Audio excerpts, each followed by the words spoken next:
चूड़ा कर्म के बाद में अगला संस्कार कर्ण वेद संस्कार है। कर्ण वेद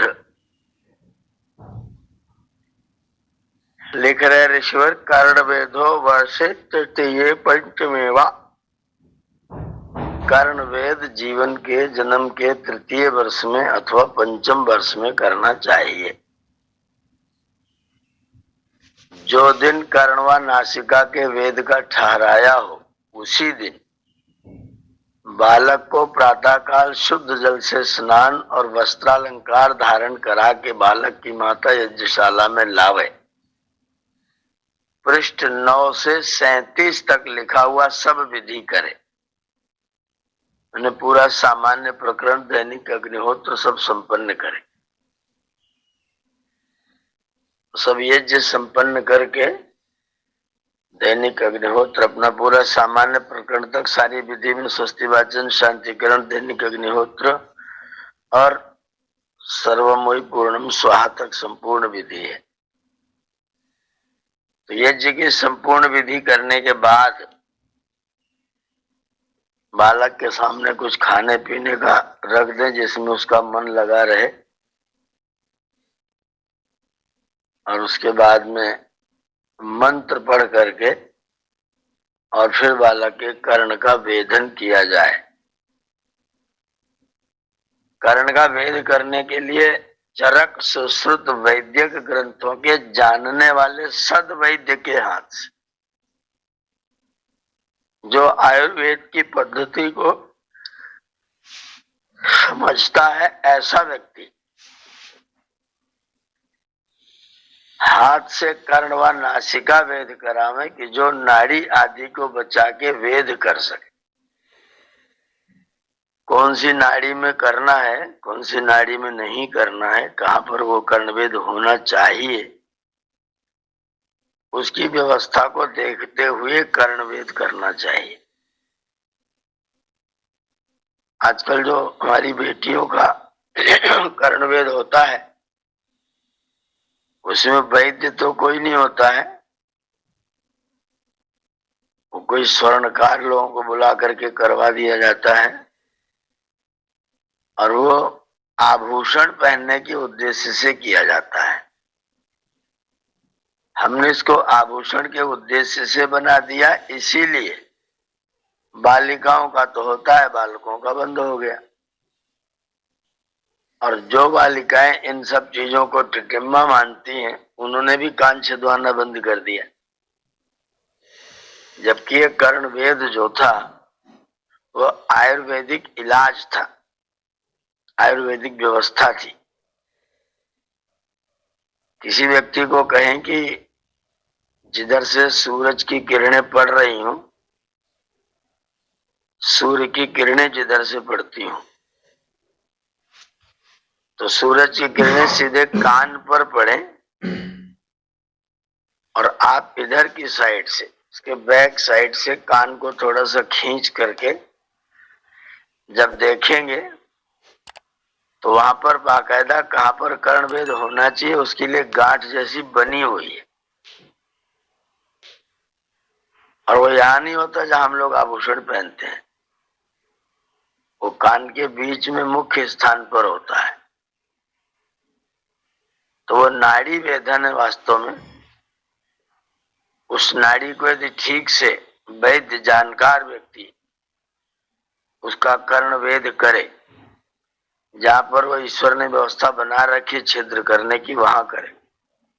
आप अपने हाथ से अपने कान को टटोल के देख सकते हैं, बीच में जो गहरा जैसा स्थान है, मतलब जो कर्ण सस्कुली इसको बोलते हैं, जो लहर लटकी हुई है, इसका नाम है कर्ण सस्कुली। इस कर्ण सस्कुली के मध्य में हाथ से टटोलेंगे तो आपको एक जगह गांठ जैसी नजर आएगी, छोटी पतली सी गांठ जैसी। वहां पर थोड़ा आपको कठोर कठोर लगेगा। उसी कठोर वाली गांठ को वेद करके उसको स्वर्ण इत्यादि से वहां पर उसको रोक दिया जाए। तो वो जो कर्णवेद की नाड़ी है, यदि उस नाड़ी का वेदन ठीक से जान करके कर दिया जाए तो प्रोस्टेट, हार्निया जैसे जो पेशाब के रोग हैं, प्रमेह वगैरह, उस तरह के रोग हमेशा के लिए प्रतिबंधित किए जा सकते हैं। तो उसको आभूषण की दृष्टि से ठीक है, वहां पहनते हो बाला इत्यादि, बाली इत्यादि पहनती रहती हैं बेटियां, हुए। लेकिन वास्तव में जो कर्णवेद है वो बीच में, राजस्थान और गुजरात में मैंने परंपरा देखा है, वे लोग बीच में कर्णवेद करते हैं और उसमें आभूषण चांदी या सोने का पहनते हैं। अपने यहाँ, हमारे यहाँ कर्णवेद वही नीचे लहर में किया जाता है और लहर में करने के बाद में उसमें आभूषण इत्यादि लटकाने की व्यवस्था रखी जाती है।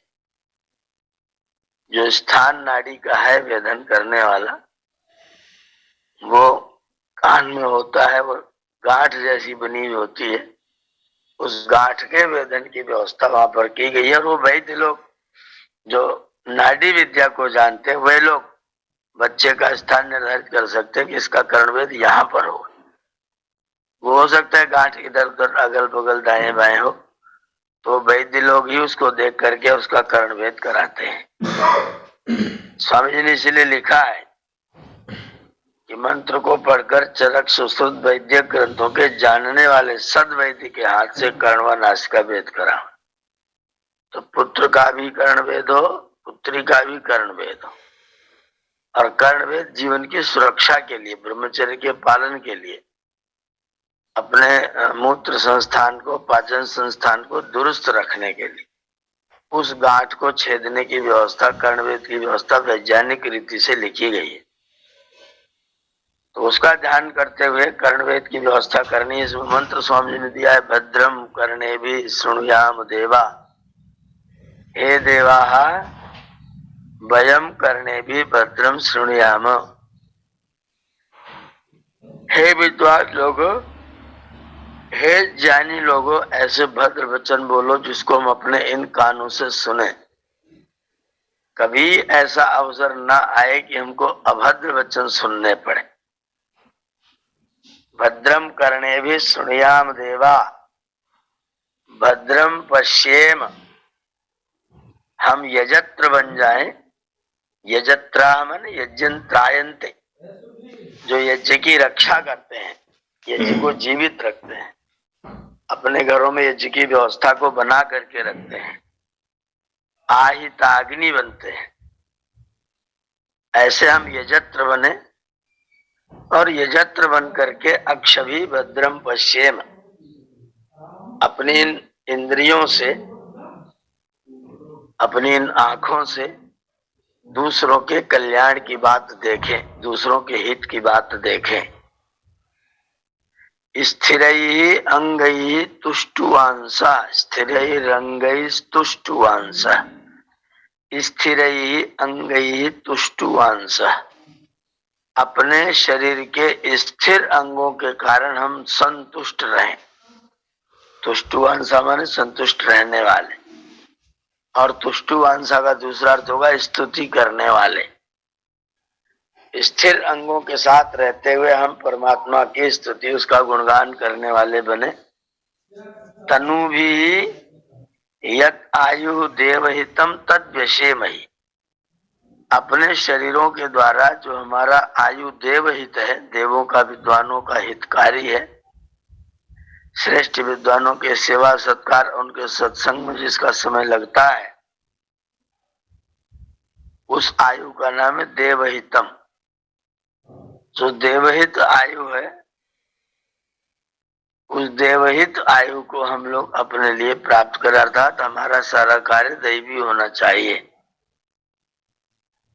ये प्रार्थना करते हुए पहले एक कान का वेदन करते हैं और फिर दूसरी बार मंत्र पढ़ते हैं, वक्षन्ति वेदा गनी गंति कर्णम प्रियम सखायम परिशस्व जाना, योषा इव सिंहते विदतादि धन्वन ज्या इयम समने पारयन्ति। ये मंत्र दो स्थानों पर प्रयोग किया जा सकता है। एक तो ये युद्ध का वर्णन करने वाला है। ज्या माने धनुष की डोरी, इयम ज्या या धनुष की डोरी समने माने संग्राम में पारयंती, पार कराती हुई, विजय दिलाती हुई। योषा इव सिंहते विदता, योषा माने स्त्री, पत्नी, देवी, देवी के समान, योषा के समान, पत्नी के समान, जो सदैव मधुर वचन के द्वारा हमारा स्वागत करती रहती है, भोजनादि के द्वारा हमारा कल्याण करती रहती है, उसी तरह से या जो ज्या है वो भी कल्याण करती है। जब हम बाण को छोड़ते हैं, डोरी को खींच के, तो डोरी कान तक आती है। बक्षंती वेदा गनिगंति कर्ण, वो ज्ञान की प्राप्ति कराती है और हमारे कानों को सुनने के योग्य बनाती है, कानों को पवित्र करती है। प्रियम सखायम परिसस्व जाना, अपने मित्र को आलिंगन करती हुई जो ज्या डोरी है, कैसी उपमा दे रखी है, देखने की बात है। वैदिक उपमा कितनी सुंदर है। जैसे कोई व्यक्ति जब धनुष की डोरी को खींचता है तो वो बाण मानो उस जो धनुष की डोरी है उसका मित्र है। उस मित्र बाण को उस डोरी के द्वारा फेंका जाता है। उसका उद्देश्य क्या है? वक्षंती वेदा, वेद का उपदेश करना, वेद को जतलाना। वेद क्या कहते हैं, ईश्वर की आज्ञा क्या है, उसको बतलाना। तो जो हमारे शस्त्र हैं वो ईश्वर की आज्ञा को बतलाने वाले हैं, और यह जो धनुष की डोरी है वो हमको संग्राम में पार कराती है। तो युद्ध भूमि का आदि दैविक वर्णन हो गया, आदि भौतिक वर्णन हो गया। यहाँ पर ये चीज वाणी के साथ में भी जोड़ी गई है। वाणी क्या करती है? वो भी ज्या है। ज्या माने डोरी। वो भी किसी चीज को फेंकती है, शब्द फेंकती है, विचार फेंकती है, आशीर्वाद देती है, गुणगान करती है। जैसे डोरी बाण को फेंकती, वैसे हमारी वाणी रूपी जोड़ी। शीशे के सामने खड़े हो जाइए और अपने मुख को ध्यान से देखिए, तो जो नीचे वाला होंठ है वो तो है धनुष की डोरी, और जो ऊपर वाला होंठ है वो धनुष के आकार में, वो है धनुष। ऊपर वाला होंठ धनुष और नीचे वाला होंठ धनुष की डोरी। अब अपने मुंह को थोड़ा सा गोल करते हुए ये दोनों होठों के बीच में गोल करके अपनी जीभ को रख दीजिए। ये हो गया बाण। नीचे वाला होंठ धनुष की डोरी, ऊपर वाला होंठ धनुष, और उसमें आपने रख दिया जीभ को गोल करके, तो बन गया बाण। अब इस बाण को आपने अगर छोड़ दिया तो जिसको लगेगा उसको तीर से भी गहरा असर करेगा। जैसा असर तीर को होता है उससे ज्यादा गहरा असर आपका ये छोड़ा हुआ वाणी रूपी बाण करेगा। तो वक्षंती वेदा, वेद ज्ञान का उपदेश करती है मेरी वाणी। गनिगंति कर्णम, कानों को प्रेम से मधुरता से भर देती है।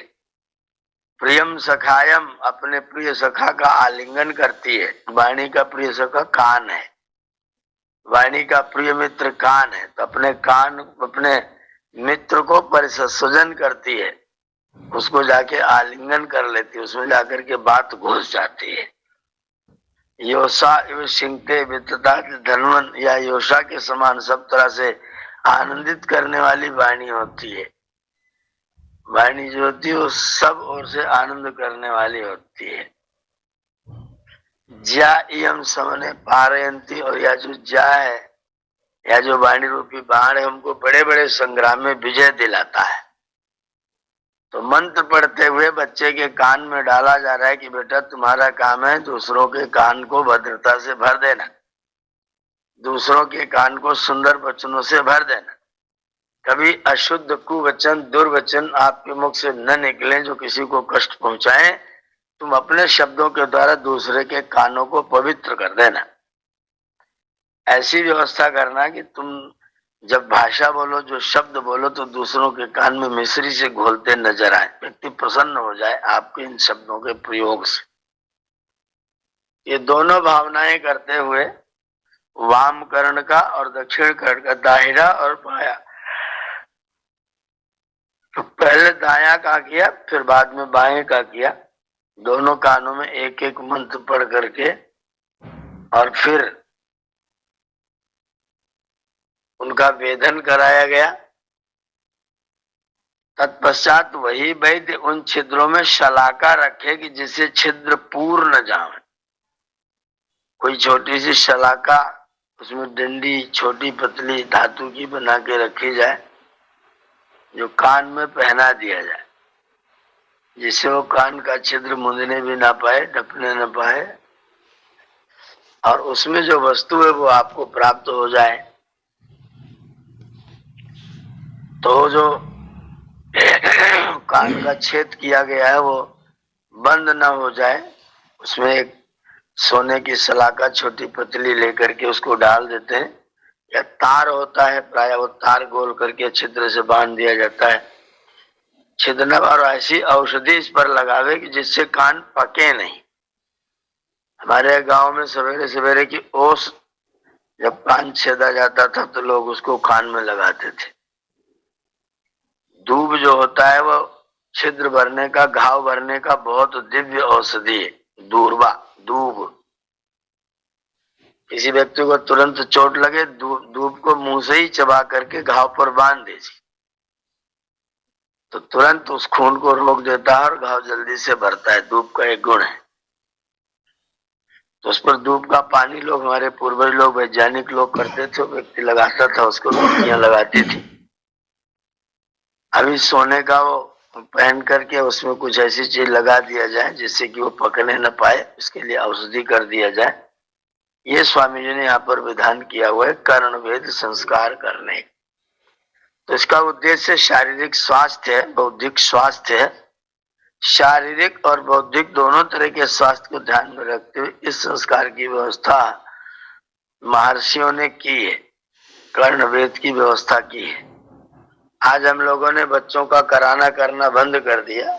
बच्चियों का कराते हैं, उसका भी उद्देश्य आभूषण रख दिया है, उसका भी उद्देश्य औषध नहीं है, चिकित्सा नहीं है। जो बच्चियों का कराते हैं वो खाली गहना बाली लटकाने के लिए कराते हैं। उसमें वैद्य की आवश्यकता होती है, जो नाड़ी को देख करके और फिर कर्णवेद करवाए, जिससे हमारा शरीर स्वस्थ प्रसन्न रहे। कई सारे प्रयोग हैं। कान का, जहाँ पर नीचे वाला जो लटका हुआ भाग है, इस भाग, ये भाग जहाँ पर आपके कान के पास में जुड़ा हुआ है, गाल के पास में, उसी समापन वाले स्थान पर अपनी उंगली रख करके और उसको दबाइए, पिंच करिए, और वहां पर उंगली को चलाएंगे तो आपके कंठ में फंसा हुआ जो कफ होता है वो ढीला होने लग जाएगा, निकलने लग जाएगा, आपका गला साफ हो जाएगा। तो मंत्र में वाणी की प्रशंसा की जा रही है। कान से वाणी का भी संबंध है।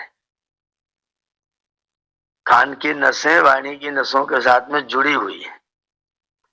जब किसी व्यक्ति को फेशियल फालिस होता है, लकवा होता है चेहरे का, तो उसके कान के नस के पास उसका मूल है जहां से वो होता है, और वहां से होने के बाद में फिर कान ठीक काम नहीं करता, आंखें ठीक काम नहीं करती,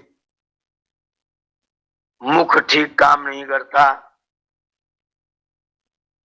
ये हमारी इंद्रियां, हमारी नसें जो है वो एक दूसरे के साथ में जुड़ी हुई है।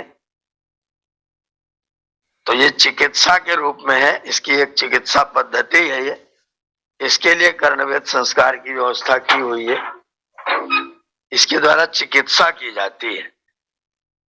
तो कर्णवेद संस्कार वास्तव में चिकित्सकीय पद्धति है, जिससे बच्चे का स्वास्थ्य ठीक रहे और वह स्वस्थ और प्रसन्न रहे। तो ये भावना लेकर के बच्चे का कर्णवेद संस्कार किया जाता है।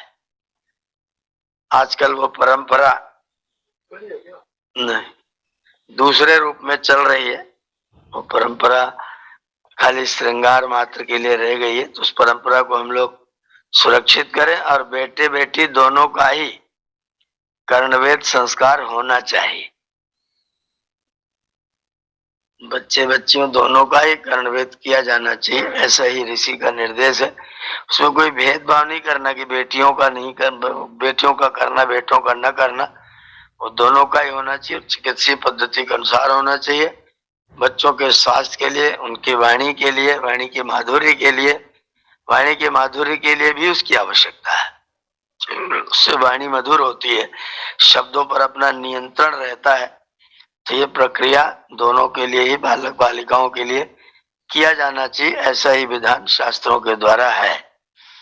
ये संस्कार है, बहुत छोटा सा संक्षिप्त संस्कार है। मैंने